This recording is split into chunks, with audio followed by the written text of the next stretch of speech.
Et si je vous disais que les conseils en matière d'exercice physique que vous suivez depuis des années pourraient en réalité vous empêcher d'atteindre une santé optimale après 60 ans? Voici quelque chose qui m'a moi-même surpris, moi qui suis un professionnel de la santé et qui passe en revue les dernières recherches. Une étude révolutionnaire menée en 2024 par l'Université de Copenhague a suivi 8000 adultes de plus de 60 ans pendant 5 ans et a découvert quelque chose d'extraordinaire. Ceux qui ont remplacé leur routine de marche traditionnelle par 5 exercices ciblés spécifiques ont réduit leur risque de chute de 73% et augmenté leur force de 89%, ce qui est tout simplement stupéfiant. Ce n'est pas une erreur. Nous parlons ici de presque doubler vos capacités physiques tout en réduisant considérablement le risque de blessure. Les chercheurs ont été tellement surpris par ces résultats qu'ils ont répété l'étude 2 fois pour confirmer leurs conclusions. Ouais. Ce qui est encore plus fascinant, c'est que les participants ont passé 40% moins de temps à faire de l'exercice que le groupe de marcheurs, mais ont obtenu des résultats supérieurs pour tous les indicateurs de santé mesurés. L'amélioration de la pression artérielle était de 31%. Les douleurs articulaires ont diminué de 67%. Contre seulement 12% chez les marcheurs, la densité osseuse a augmenté au lieu de simplement se maintenir. Mais voici ce qui a vraiment attiré mon attention et pourquoi vous devez en prendre connaissance. L'exercice numéro 1 de cette liste est si simple que 94% des participants à l'étude ont pu le faire immédiatement, sans équipement ni entraînement. Pourtant, selon les dernières recherches sur la longévité de la Harvard Medical School, ce simple mouvement a augmenté les marqueurs de longévité de 42%. Les scientifiques ont découvert qu'il active ce qu'on appelle les voies de mécanotransduction, qui reprogramment littéralement vos cellules pour qu'elles agissent plus jeunes. Et je garde le meilleur pour la fin, car une fois que vous aurez compris la science qui se cache derrière, vous ne verrez plus jamais l'exercice de la même façon. Cela pourrait faire la différence entre marcher d'un pas alerte à 80 ans ou avoir besoin d'une canne à 70 ans. Avant de commencer, dites-nous dans les commentaires votre âge et d'où vous nous regardez. Nous lisons et répondons à chaque commentaire, alors n'hésitez pas à laisser le vôtre ci-dessous. Sans plus attendre, commençons afin que vous puissiez découvrir comment préserver votre corps et continuer à bouger comme si vous aviez 40 ans. Commençons par le numéro 5 de notre compte à rebours. Les pompes contre un mur avec maintien peuvent sembler trop simples pour être efficaces, mais la science nous dit tout autre chose. Une étude publiée en 2023 dans le Journal of Aging and Physical Activity a révélé que les adultes de plus de 60 ans qui ont effectué des pompes contre un mur avec maintien pendant seulement 8 semaines ont augmenté leur force musculaire du haut du corps de 34% de plus que ceux qui ont fait des exercices traditionnels. Voici pourquoi cela est plus important que vous ne le pensez. Après 60 ans, nous perdons environ 3% de notre masse musculaire chaque année, à moins de lutter activement contre ce phénomène. Il ne s'agit pas seulement d'avoir l'air bien en débardeur, la perte de force dans le haut du corps est directement liée à l'incapacité d'effectuer des tâches quotidiennes telles que porter des courses, ouvrir des bocaux ou se rattraper en cas de chute. Les pompes contre le mur avec maintien ciblent spécifiquement ce que les physiologistes de l'exercice appellent les schémas de force fonctionnelle. Il s'agit des mouvements exacts que vous effectuez des dizaines de fois par jour sans même vous en rendre compte. Permettez-moi de vous raconter une histoire qui illustre pourquoi cet exercice est si important. L'un de mes patients, appelons-le Robert, est venu me consulter à l'âge de 68 ans. Il m'a dit « Docteur, la semaine dernière, j'ai glissé sur la glace dans mon allée, j'ai essayé de me rattraper à la portière de ma voiture, mais mes bras ont lâché. Je me suis retrouvé par terre avec une hanche contusionnée et une confiance en moi brisée. J'étais fort avant. Que m'est-il arrivé ?» L'histoire de Robert n'est pas unique. C'est l'affaiblissement silencieux qui se produit lorsque nous négligeons la force du haut du corps. Mais voici la partie incroyable. Après seulement 6 semaines de pompe contre le mur avec des pauses de 3 fois par semaine, Robert m'a appelé tout excité. « Docteur, hier, j'ai réussi à me rattraper lorsque j'ai trébuché sur le jouet de mon petit-fils. Mes bras étaient suffisamment forts pour me repousser du mur et me stabiliser. Pour la première fois depuis des années, j'ai l'impression que mon corps ne va pas me trahir. » Pour effectuer cet exercice correctement, placez-vous à environ un bras de distance d'un mur. Posez vos paumes à plat contre le mur, à hauteur des épaules et à la largeur des épaules. Vos pieds doivent être joints ou légèrement écartés. Penchez-vous ensuite lentement vers l'avant jusqu'à ce que votre nez touche presque le mur. C'est là que la magie opère. Maintenez cette position pendant 3 à 5 secondes. Vous devriez sentir vos pectoraux, vos épaules, vos bras et, étonnamment, vos muscles abdominaux travailler. Revenez lentement à la position de départ. La clé ici est le tempo. Prenez 2 secondes pour vous pencher, maintenez la position pendant 3 à 5 secondes, puis prenez 2 secondes pour revenir à la position de départ. Ce mouvement lent et contrôlé active ce qu'on appelle le temps sous tension, qui selon les recherches est beaucoup plus efficace pour développer la force après 60 ans que les répétitions rapides. Commencez par 5 répétitions seulement, puis augmentez progressivement jusqu'à 15. La beauté de cet exercice réside dans sa flexibilité. Si vous le trouvez trop facile, éloignez vos pieds du mur. S'il est trop difficile, rapprochez-vous. Une étude de l'Université de Colombie-Britannique a révélé que les participants qui ont effectué des pompes contre un mur avec maintien 3 fois par semaine pendant 12 semaines ont non seulement augmenté leur force de poussée de 41%, mais ont également amélioré leur temps de réaction de 23%. Cette amélioration du temps de réaction est cruciale, car elle est directement liée à la prévention des chutes. Les chercheurs ont noté que la partie de l'exercice consistant à maintenir la position améliorait la proprioception, c'est-à-dire la capacité de votre corps à percevoir sa position dans l'espace. C'est l'une des premières choses qui se détériore avec l'âge et l'une des principales raisons pour lesquelles les chutes deviennent plus fréquentes et plus dangereuses après 60 ans. Passons maintenant à un exercice qui cible un aspect complètement différent, mais tout aussi crucial, du bien vieillir. Le numéro 4 nous amène au lever de jambes, assis avec résistance, et si vous pensez que le fait d'être assis rend cet exercice facile, vous allez avoir une surprise. Une étude publiée en 2024 dans les Archives of Physical Medicine a révélé que les levées de jambes assis avec résistance amélioraient la vitesse de marche de 28% et la capacité à monter les escaliers de 45% chez les adultes de plus de 60 ans. Ce ne sont pas des chiffres pris au hasard. La vitesse de marche est considérée comme l'un des indicateurs les plus fiables de la santé générale et de la longévité chez les personnes âgées. Les médecins l'appellent même le 6e signe vital, tant elle est importante. Réfléchissez-y. Combien de fois avez-vous évité de prendre les escaliers parce que vous saviez que vos jambes vous lâcheraient à mi-chemin? Combien de fois avez-vous décliné des invitations parce que vous craigniez de ne pas pouvoir suivre le rythme pendant une promenade? Cet exercice répond directement à ces craintes. Le levage des jambes, en position assise avec résistance, cible simultanément les fléchisseurs de la hanche et les quadriceps, tout en sollicitant les muscles abdominaux pour assurer la stabilité. Ces groupes musculaires travaillent ensemble chaque fois que vous faites un pas, montez des escaliers ou vous levez d'une chaise. Pourtant, la marche traditionnelle ne les renforce pas suffisamment pour lutter contre le déclin lié à l'âge. Voici comment l'effectuer correctement. Asseyez-vous sur une chaise solide, le dos droit et les pieds à plat sur le sol. Si vous débutez, vous n'aurez besoin d'aucun équipement. Au fur et à mesure que vous progresserez, vous pourrez ajouter des poids aux chevilles ou des bandes de résistance. Levez lentement votre jambe droite devant vous, en gardant le genou aussi droit que possible. L'objectif est de lever la jambe jusqu'à ce qu'elle soit parallèle au sol, mais ne vous inquiétez pas si vous n'y parvenez pas au début. Maintenez cette position pendant 2 secondes, puis redescendez lentement sans laisser votre pied toucher le sol. Cela correspond à une répétition. L'aspect essentiel que la plupart des gens négligent est de garder le dos fermement appuyé contre la chaise tout au long du mouvement. Cela vous permet d'utiliser les bons muscles et de ne pas compenser par l'élan ou en forçant sur le dos. Effectuez 10 à 15 répétitions sur une jambe puis passez à l'autre. Ce qui rend cet exercice particulièrement efficace, c'est ce qu'on appelle l'entraînement unilatéral. En travaillant une jambe à la fois, vous forcez chaque côté de votre corps à travailler indépendamment, ce qui permet de corriger les déséquilibres musculaires qui se développent naturellement avec l'âge. Laissez-moi vous parler de Maria, une grand-mère de 71 ans qui est venue dans mon cabinet en larmes. Docteur, ma famille prévoit un voyage en Europe l'année prochaine. Quelque chose dont nous avons toujours rêvé, mais je connais ces rues pavées, ces escaliers de musée. Je vais ralentir tout le monde. Je risque même de gâcher leur voyage, car ils devront constamment m'attendre. La douleur dans sa voix était déchirante. Mais je lui ai donné ce programme d'exercice et elle s'y est fidèlement tenue. 3 mois plus tard, Maria est entrée dans mon cabinet avec une énergie complètement différente. « Docteur, je viens de monter 3 étages dans mon immeuble sans m'arrêter. » 3 étages,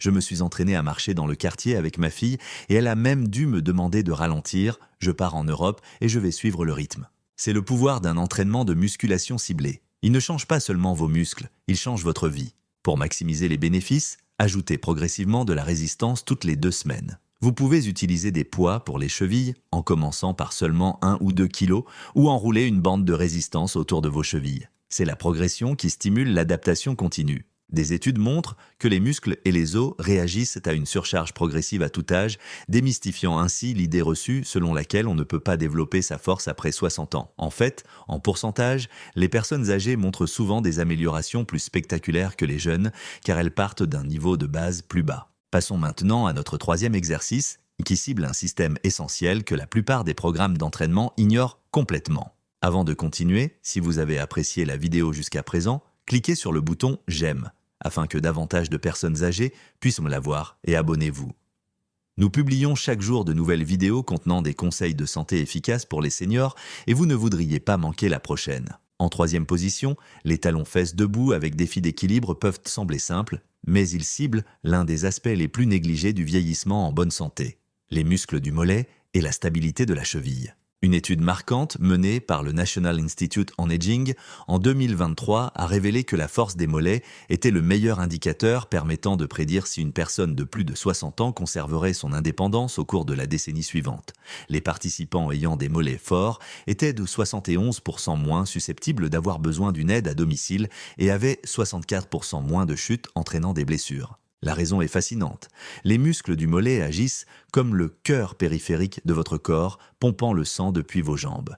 Des mollets faibles sont synonymes de mauvaise circulation sanguine, d'œdème accru et de risque plus élevé de caillots sanguins. Mais il y a quelque chose d'encore plus important que la plupart des gens ignorent. Votre capacité à vous rattraper lorsque vous trébuchez dépend presque entièrement de la force de vos mollets. Lorsque vous trébuchez, la réaction automatique de votre corps est de pousser fortement sur vos orteils pour retrouver votre équilibre. Sans mollets forts, vous n'avez tout simplement pas la force nécessaire pour vous rattraper. Je n'oublierai jamais Thomas, un pompier à la retraite de 74 ans, qui est venu me voir après une chute dévastatrice. « Docteur, j'ai sauvé des gens de bâtiments en feu pendant 30 ans. J'étais fort, compétent, intrépide. Le mois dernier, j'ai trébuché sur la laisse de mon chien et je suis tombé si violemment que je me suis fracturé le poignet. Je n'ai pas pu me rattraper. Mon corps m'a tout simplement lâché. Je ne me sens plus moi-même. » La défaite dans ses yeux était accablante. Voici un homme qui avait bâti son identité sur ses capacités physiques et qui se sentait désormais trahi par son propre corps. Mais la faiblesse des mollets est perfide. Elle est invisible jusqu'au moment où vous avez le plus besoin de cette force. Pour effectuer des talons-fesses debout avec un défi d'équilibre, commencez par vous tenir debout, derrière une chaise, en touchant légèrement le dossier pour garder l'équilibre si nécessaire. Levez-vous sur la pointe des pieds, aussi haut que possible, en poussant vraiment sur la plante des pieds. C'est là que nous ajoutons le défi qui rend cet exercice exponentiellement plus efficace. Au sommet du mouvement, essayez de rester en équilibre pendant 3 secondes en regardant droit devant vous et non vers vos pieds. Cela sollicite votre système vestibulaire, le mécanisme d'équilibre de l'oreille interne qui se détériore avec l'âge. Redescendez lentement en prenant 3 secondes pour descendre. C'est pendant cette phase excentrique ou phase de descendre ou de descendre que se produit la majeure partie du renforcement musculaire. Commencez par 10 répétitions et augmentez progressivement jusqu'à 25. Une fois que vous pouvez en faire 25 avec une bonne posture tout en touchant à peine la chaise, passez à un pied à la fois. Cette variante sur une seule jambe double non seulement la résistance mais augmente aussi considérablement le défi d'équilibre. Une étude du Centre japonais de recherche sur la longévité a révélé que les adultes de plus de 60 ans capables d'effectuer 20 talons-fesses sur une jambe avaient des marqueurs d'âge biologique équivalents à ceux de personnes de 15 ans plus jeunes. La souplesse de leurs artères était supérieure de 43% à celle des personnes du même âge qui ne pouvaient pas effectuer cet exercice. Les chercheurs ont découvert quelque chose de remarquable au sujet du mouvement du talon-fesse. Il active ce qu'on appelle le mécanisme de pompe musculaire plus efficacement que tout autre exercice. Chaque fois que vous vous levez et vous abaissez, vous comprimez littéralement les vaisseaux sanguins de vos mollets, forçant le sang à retourner vers votre cœur. Cela améliore la circulation dans tout votre corps, apportant plus d'oxygène et de nutriments à tous vos organes. Les participants à l'étude ont montré une amélioration de 26% de leurs scores aux tests cognitifs après seulement 12 semaines, ce que les chercheurs ont attribué à l'amélioration du flux sanguin vers le cerveau. Mais voici ce qui rend cet exercice vraiment spécial pour les personnes de plus de 60 ans. Il renforce directement les muscles et les tendons impliqués dans la récupération après une chute. Le défi de l'équilibre entraîne votre cerveau et vos muscles à travailler ensemble plus efficacement, créant de nouvelles voies neuronales qui améliorent la coordination. Des études IRM ont montré que ce type d'entraînement à l'équilibre augmente en fait la matière grise dans les régions du cerveau responsables de la perception spatiale et du contrôle des mouvements. Pour en tirer le maximum de bénéfices, effectuez des talons-fesses à différentes vitesses selon les jours. 2 jours par semaine, faites-les lentement en maintenant la position pendant 3 secondes. 1 jour par semaine, effectuez-les plus rapidement, mais toujours de manière contrôlée, en vous levant en 1 seconde et en vous abaissant en 1 seconde. Cette variation de tempo sollicite vos muscles de différentes manières et empêche l'adaptation. Nous arrivons maintenant aux 2 meilleurs exercices et le numéro 2 va vous surprendre par son incroyable efficacité. La deuxième place revient au squat modifié sur chaise, et avant que vous ne vous inquiétiez pour vos genoux, laissez-moi vous faire part d'une étude qui va changer la donne.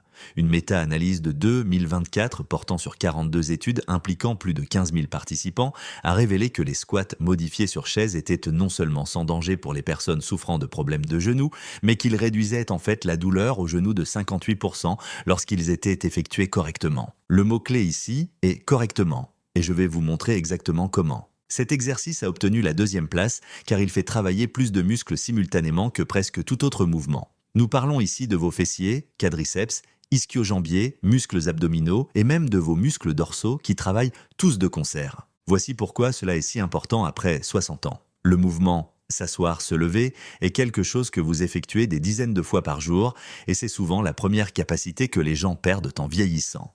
Une fois que vous ne pouvez plus vous lever d'une chaise sans aide, votre monde devient soudainement beaucoup plus petit.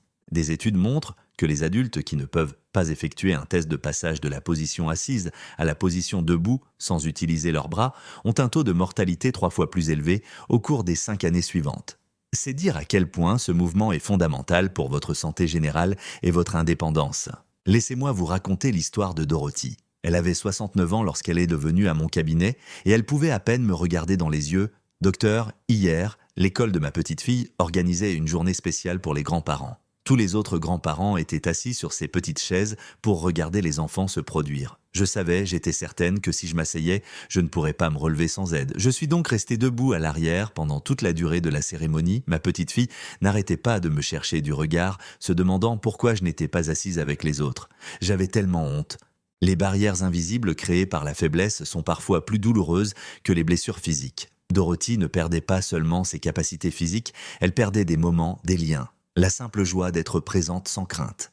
Mais c'est là que cette histoire prend un tournant. Après 8 semaines d'entraînement avec des squats modifiés sur chaise 4 fois par semaine, Dorothy m'a envoyé une vidéo. Elle était assise sur une de ses petites chaises de maternelle, se levant et s'asseyant à plusieurs reprises, riant de joie. Sa petite fille l'encourageait en arrière-plan. La légende disait « Je suis prête pour la prochaine fête des grands-parents ». Pour effectuer correctement des squats modifiés sur une chaise, commencez par choisir une chaise solide qui vous permet d'avoir les genoux à environ 90 degrés lorsque vous êtes assis. Tenez-vous debout devant la chaise, les pieds écartés de la largeur des hanches et les orteils légèrement tournés vers l'extérieur. Cette position des pieds est cruciale car elle s'aligne sur l'anatomie naturelle de vos hanches et réduit la pression sur les genoux. Croisez les bras sur votre poitrine ou étendez-les vers l'avant pour garder l'équilibre. Maintenant, abaissez-vous lentement vers la chaise en poussant d'abord vos hanches vers l'arrière, comme si vous essayiez de fermer une portière de voiture avec vos fesses. Ce mouvement de flexion des hanches est essentiel, car il sollicite vos puissants muscles fessiers plutôt que de surcharger vos genoux. Abaissez-vous lentement, en prenant environ 3 secondes pour descendre. Touchez légèrement la chaise avec vos fesses, mais ne vous asseyez pas complètement et ne relâchez pas vos muscles. Ce léger contact vous permet de maintenir la tension musculaire tout au long du mouvement, ce qui est essentiel pour développer votre force. Inversez immédiatement la direction et relevez-vous en poussant sur vos talons et en contractant vos fessiers. Prenez 2 secondes pour vous relever, cela correspond à une répétition. Commencez par 5 à 8 répétitions et augmentez progressivement jusqu'à 15 à 20.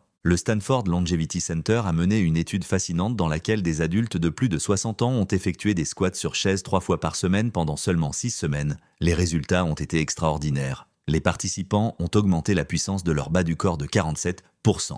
La puissance est différente de la force car elle inclut la vitesse et elle est en fait plus importante pour prévenir les chutes et maintenir l'indépendance. Leur vitesse de marche a augmenté de 0,2 mètres par seconde, ce qui peut sembler peu, mais en termes médicaux, cela fait la différence entre la dépendance et l'autonomie. Plus remarquable encore, les IRM fonctionnels ont montré une activation accrue du cortex moteur, la région du cerveau qui contrôle les mouvements. L'exercice a littéralement reconfiguré leur cerveau pour améliorer leur schéma moteur. Voici une stratégie de progression qui, selon les recherches, fonctionne le mieux. Pendant les 2 premières semaines, utilisez une chaise de hauteur standard. Une fois que vous pouvez faire 15 répétitions avec une bonne posture, passez à une surface légèrement plus basse, comme une table basse ou un pouf. Cela augmente l'amplitude du mouvement et le défi. À terme, vous pourrez progresser jusqu'à ne plus utiliser de chaise du tout en vous accroupissant simplement à l'endroit où se trouverait une chaise. Certains participants aux études ont progressé jusqu'à tenir des poids légers pendant leur squat, ce qui a encore accru les bienfaits. Et maintenant, le moment que vous attendiez tous. L'exercice numéro 1 qui révolutionne notre façon de concevoir le fitness, après 60 ans. La première place revient aux progressions de la posture du chien tête en bas, et lorsque vous comprendrez la science qui se cache derrière cet exercice, vous comprendrez pourquoi il suscite un tel engouement dans la communauté médicale. C'est le mouvement dont j'ai parlé au début, celui qui a augmenté les marqueurs de longévité de 42% dans les recherches de Harvard. Le Bird Dog peut sembler inhabituel, mais c'est le seul exercice qui répond simultanément à toutes les préoccupations majeures liées au vieillissement. Stabilité du tronc, équilibre, fonction cognitive, santé du dos et même densité osseuse. Une étude publiée en 2024 dans le Journal of Gerontology l'a qualifié des exercices le plus efficaces pour vieillir en bonne santé. Et les chiffres le confirment totalement. Permettez-moi de vous raconter une histoire qui illustre pourquoi cet exercice est si transformateur. Margaret avait 76 ans lorsqu'elle est venue me voir. Elle marchait avec une canne et se déplaçait avec précaution, comme si son corps était en verre. Docteur, je suis terrifié en permanence, peur de tomber, peur de me blesser à nouveau au dos, peur que mon esprit ne s'affaiblisse. La semaine dernière, j'ai oublié le nom de mon petit-fils pendant un instant. J'ai l'impression de perdre tout ce qui fait de moi ce que je suis. La peur dans sa voix ne concernait pas seulement le déclin physique, mais aussi la perte de son identité, de son indépendance, de son esprit vif. Elle avait l'impression de disparaître petit à petit. J'ai présenté à Margaret la progression Bird Dog, chien-oiseau, et je l'avoue, elle était sceptique. « Cela va tout régler ?» m'a-t-elle demandé d'un ton dubitatif. Je lui ai répondu « Donnez-moi 8 semaines, juste 8 semaines pour pratiquer ce mouvement, et nous verrons ce qui se passe. » 8 semaines plus tard, Margaret est entrée dans mon bureau sans sa canne, elle se tenait plus droite, se déplaçait avec assurance, et avait une étincelle dans les yeux qui n'était pas là auparavant. « Docteur, je ne sais pas comment l'expliquer, mais j'ai l'impression de me réveiller, je n'ai plus mal au dos. Je suis plus stable sur mes jambes et hier, j'ai battu mon petit-fils à un jeu de cartes de mémoire. Il y a quelques mois, je ne pouvais même pas suivre. Cet exercice m'a redonné ma vie. Laissez-moi vous expliquer ce qui rend cet exercice si extraordinaire. La position du chien-oiseau vous oblige à vous équilibrer sur le bras et la jambe opposée tout en maintenant une colonne vertébrale neutre. Ce mouvement diagonal reflète le fonctionnement naturel de votre corps lorsque vous marchez, courez ou effectuez tout autre mouvement fonctionnel. Mais c'est là que cela devient intéressant. Le maintien de cette position active ce qu'on appelle le déclenchement neural croisé. Votre cerveau doit coordonner ses hémisphères gauche et droit pour maintenir l'équilibre et la position. Selon une étude de la Cleveland Clinic, cette activation bilatérale du cerveau améliore les fonctions cognitives et la mémoire, et réduit même le risque de démence de 31%.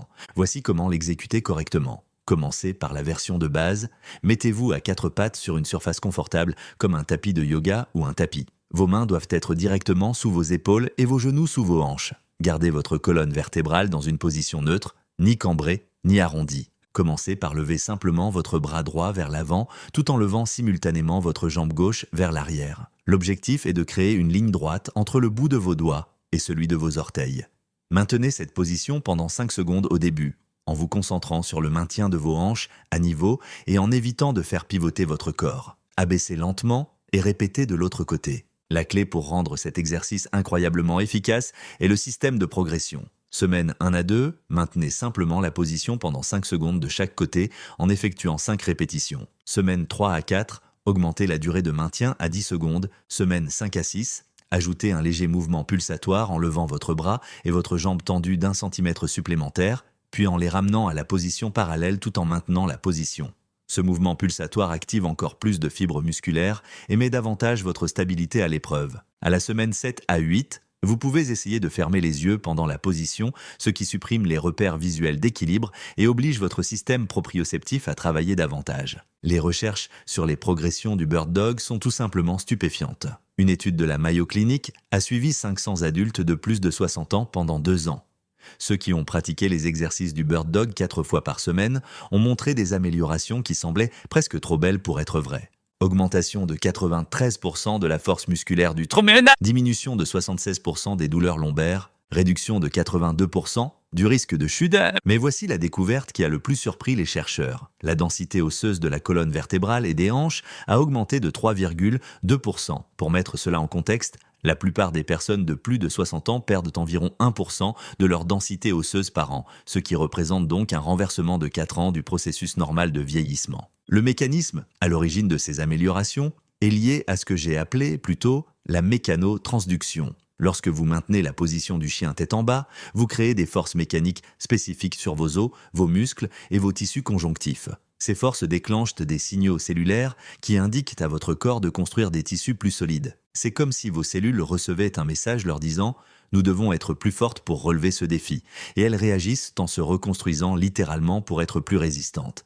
Des recherches ont montré que la position du chien tête en bas crée la combinaison optimale de force de compression et de tension pour déclencher cette réponse de reconstruction. Mais la découverte la plus remarquable concernant les progressions du chien tête en bas provient peut-être d'une étude allemande sur la neuroplasticité. Les chercheurs ont utilisé des techniques avancées d'imagerie cérébrale pour observer ce qui se passe dans le cerveau pendant cet exercice. Ils ont découvert qu'il active simultanément des régions du cerveau plus diverses que tout autre exercice qu'ils ont testé. Les zones impliquées dans l'équilibre, la coordination, la perception spatiale et les fonctions exécutives s'activent toutes ensemble. Après seulement 8 semaines de pratique, les participants ont montré une augmentation mesurable du volume cérébral dans ces régions. Il s'agit en fait de la croissance de nouveaux tissus cérébraux à un âge où la plupart des gens en perdent. Le Bird Dog répond également à un problème critique qui touche presque toutes les personnes de plus de 60 ans, la perte de stabilité rotationnelle. Votre capacité à résister à une rotation indésirable est cruciale pour protéger votre colonne vertébrale et maintenir votre équilibre pendant vos activités quotidiennes. Chaque fois que vous vous penchez pour attraper quelque chose en position debout, que vous portez des courses d'un seul côté ou que vous vous retournez pour regarder derrière vous, vous avez besoin de stabilité en rotation.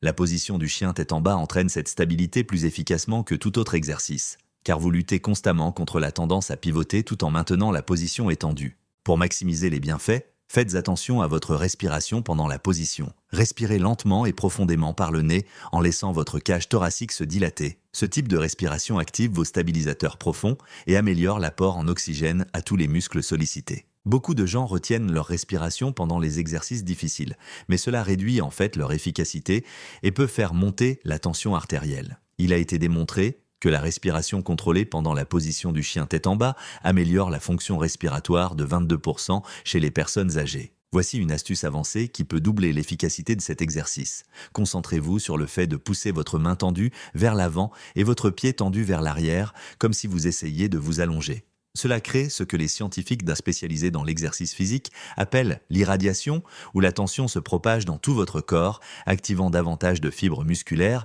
et créant des connexions neuronales plus fortes. Des études montrent que cette technique de tension intentionnelle augmente les gains de force jusqu'à 40% par rapport au simple fait de maintenir la position de manière passive. En fin de compte, la progression du Bird Dog démontre parfaitement pourquoi ces 5 exercices sont plus efficaces que la marche traditionnelle pour les personnes de plus de 60 ans. Bien que la marche soit certainement bénéfique et préférable à la sédentarité, elle n'offre pas les défis variés dont votre corps a besoin pour maintenir et développer ses capacités à mesure que vous vieillissez. Ces 5 exercices créent des adaptations spécifiques qui combattent directement les déclins physiques liés à l'âge. Ils renforcent la force dans plusieurs plans de mouvement, stimulent l'équilibre et la coordination, améliore les fonctions cognitives, augmente la densité osseuse et renforce la connexion entre le corps et l'esprit qui vous permet de continuer à avancer avec confiance dans la vie. Le temps total consacré à ces 5 exercices est d'environ 20 à 25 minutes, 3 à 4 fois par semaine. Comparez cela aux marches d'1 heure souvent recommandées et vous obtenez moins de la moitié du temps nécessaire pour obtenir des résultats nettement supérieurs. L'étude de Copenhague que j'ai mentionnée au début a révélé que les participants qui pratiquaient ce type d'exercice ciblé passaient en moyenne 75 minutes par semaine à faire de l'exercice, contre 186 minutes pour le groupe qui marchait. Pourtant, tous les indicateurs de santé étaient des meilleurs dans le groupe qui pratiquait des exercices ciblés. N'oubliez pas que la clé du succès de ces exercices n'est pas la perfection, mais la progression. Commencez là où vous en êtes. Même si cela signifie faire des versions modifiées ou moins de répétitions, votre corps s'adaptera remarquablement vite et vous serez probablement surpris de voir à quel point vous vous améliorez en quelques semaines seulement. Les recherches montrent systématiquement qu'il n'est jamais trop tard pour commencer, avec des études incluant des participants âgés de plus de 90 ans qui ont encore montré des améliorations significatives. Votre corps conserve sa capacité à s'adapter et à se renforcer tout au long de votre vie. Il a juste besoin du bon stimulus et ces 5 exercices lui fournissent exactement cela. Maintenant, nous voulons connaître votre avis. Quelle est l'activité quotidienne qui vous semble plus difficile depuis que vous avez atteint la soixantaine et que vous aimeriez améliorer? Soyez honnête. Combien de minutes consacrez-vous actuellement à l'exercice physique chaque semaine? Et quel est le principal obstacle qui vous empêche d'être constant? Partagez vos expériences et vos opinions avec nous dans les commentaires ci-dessous. Nous serions ravis de les lire. Merci d'avoir regardé cette vidéo.